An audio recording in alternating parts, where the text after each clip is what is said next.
Olá, namastê! Hoje é a aula inaugural de mais um curso que estou dando aqui pela internet, pelo meu Instagram, pelo meu YouTube, sobre mitos relacionados ao yoga. Então, muito importante, a gente vai trabalhar com várias mini-aulas, falando em cada uma delas de cada um desses mitos, ou, se assim podemos chamá-los, com distintas conotações. Mas primeiro eu quero mostrar aqui uma figura interessante. Essa imagem de Matsyendra. Matsyendra seria o primeiro yogi, aquele que receber esses ensinamentos diretamente de Shiva, sendo transformado a partir de um peixe num ser humano, ou, em outra versão, retirado da barriga de um peixe, e transformado em humano, ensinando yoga. Sabendo que o yoga tem muito tempo de existência, pelo menos vindo da era Upanishadica, ou talvez antes, a gente se questiona. Então, Matsyendra seria tão antigo, milhares de anos atrás? Ou podemos estar falando de Matsyendra histórico, aquele que é mencionado como guru de Goraksha, que escreveu alguns dos primeiros textos na tradição do Hatha Yoga, cerca de 1000 anos atrás, ou até um pouco menos do que isso. Se é esse Matsyendra histórico, então não é o mesmo Matsyendra mítico? Ou será que estamos falando de dois personagens diferentes, ou talvez de duas linguagens diferentes, uma simbólica que não necessariamente se prende a uma cronologia e uma linguagem histórica que aí sim tem a preocupação historiográfica, cronológica, dentre tantos outros critérios. Então é muito importante diferenciarmos isso. E, quando falamos de mitos relacionados ao yoga, podemos dar uma conotação negativa a isso. Isto é um mito. E, atribuindo a esse termo, uma conotação de algo falso. Porém, é importante esclarecermos aqui que, embora possamos trabalhar um pouco com essa ideia, primeiramente é importante frisar o aspecto positivo do mito e do conceito de mito. Então, isso me faz lembrar algo muito importante, descrito aqui pelo Joseph Campbell, nesse livro, O Poder do Mito, que é, na verdade, a transcrição de uma grande entrevista para Bill Moyers, este que foi um grande especialista em estudar as tradições espirituais e religiosas da humanidade, escreveu as célebres livros Máscaras de Deus, enfim. Então, Campbell, nesse livro, ou nessa entrevista, ele define mito como pistas para as potencialidades espirituais da vida humana. Então, os mitos são formas através das quais você pode escrever a experiência do ser humano de uma maneira simbólica. Embora em português a gente costume diferenciar as palavras mito e místico como sendo parônimos, ou seja, palavras que têm uma escrita e uma pronúncia parecidas, mas um sentido diferente, sendo mito algo mais ligado ao fantástico, ao lendário, e místico ao misterioso. A própria origem do termo místico vem de mistério,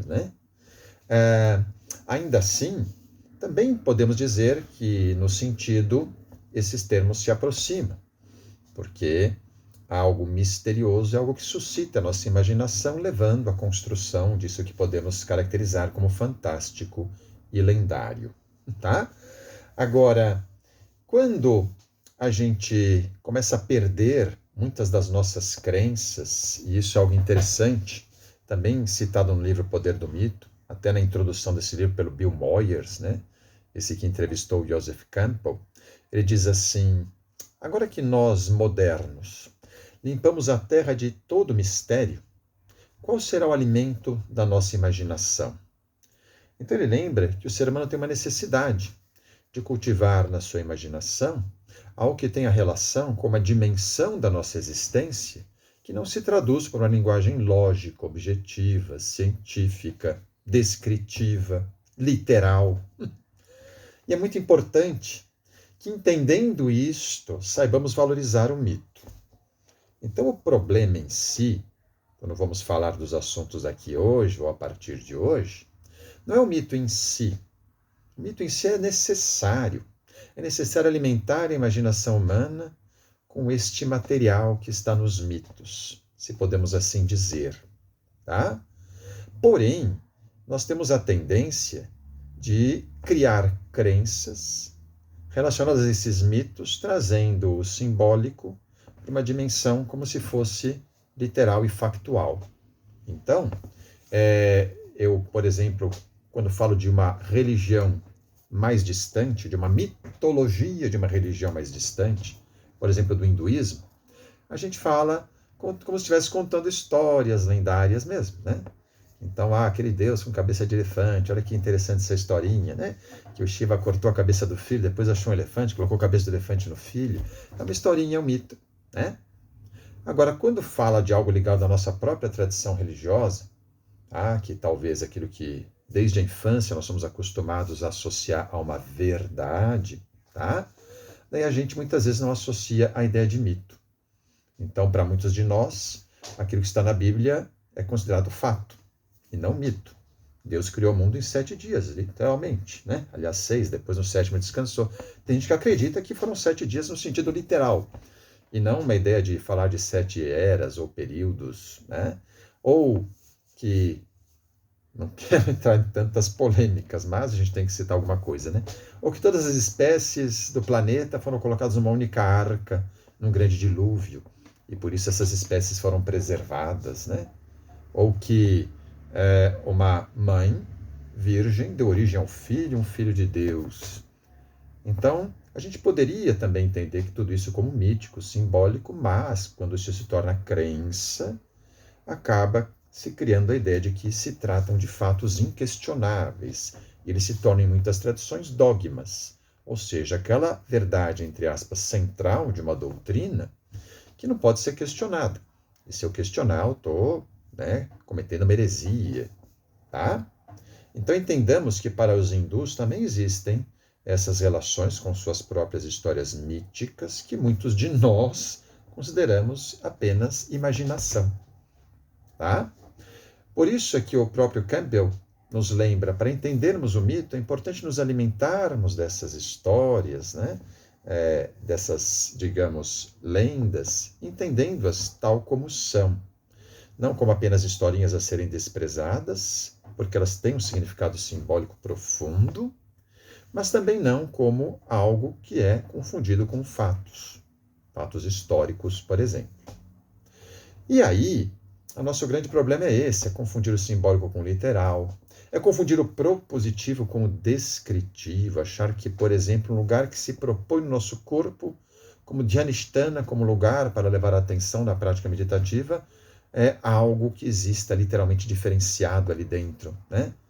Então, a ideia do chakra, que a gente vai também tratar nesse curso com as mini-aulas. E é também considerar o não científico como científico, às vezes até usando uma linguagem científica para falar de algo que não é científico. E isso é muito comum no meio do yoga, principalmente contemporaneamente. Tá? Então, o que nós vamos abordar nesse curso?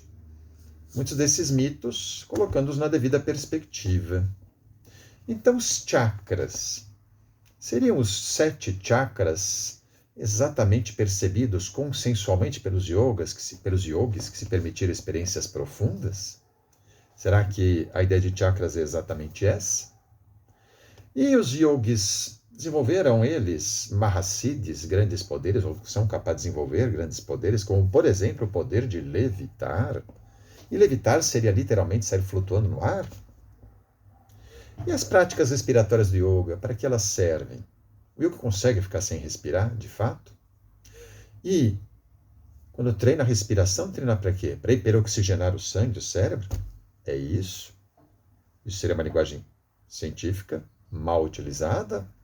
Onde está a incorreção nisso? E as origens do yoga? Tem relação com uma revelação de Shiva? Algum mestre primordial? Então vamos estar falando de muitos desses temas, nos aguarde nos próximos domingos. Estarei divulgando essas mini-aulas durante várias semanas consecutivas. Te aguardo nessas próximas semanas. Namastê.